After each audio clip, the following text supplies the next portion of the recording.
एक नंबर. कोकणात हमखास बनवला जाणारा हा गोड पदार्थ आहे.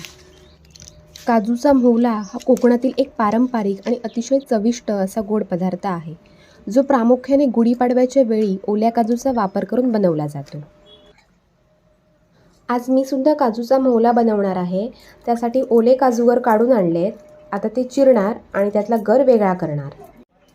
ओले काजू चिरताना आणि त्यातला गर बाहेर काढताना फार काळजीपूर्वक करावं लागतं, कारण त्यांचा डिंक हाताला लागला तर हाताची सालं जातात. काजूचा म्होवला बनवण्यासाठी फार कमी साहित्य लागतं. खोबरं घेतलं आहे, हे गूळ आहे, काजूगर आहे. तुम्ही अधिक चवीसाठी थोडीशी वेलची पावडर पण टाकू शकता.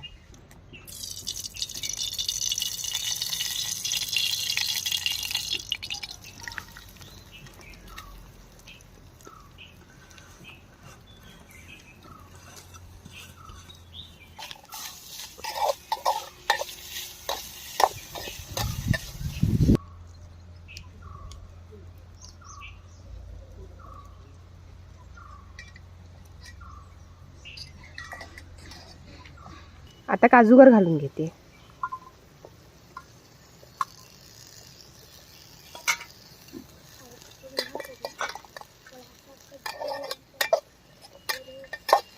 काजूचा म्होवला शिजेपर्यंत मी कोकम सरबत पिते. उन्हाळा खूप वाढला आहे, प्रचंड घाम येतोय, त्यामुळे तुम्ही असे पेय करून पित राहा. कोकम सरबत आहे, लिंबू सरबत आहे, कैरीचं पन्नं आहे. तर मी आता कोकम सरबत पिते.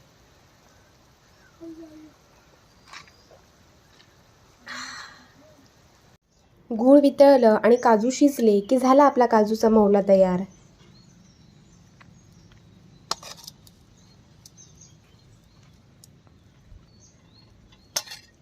काजूचा म्होवला तयार करून झालेला आहे. आता मी तो टेस्ट करून बघते.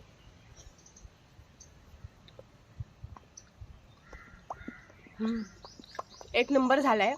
त्या काजूगरांना अगदी व्यवस्थित गूळ खोबरा लागलाय. तुमच्याकडे जर काजूगर असतील किंवा बाजारात विकत मिळत असतील तर ते नक्की आणा आणि असा पदार्थ करून नक्की खा.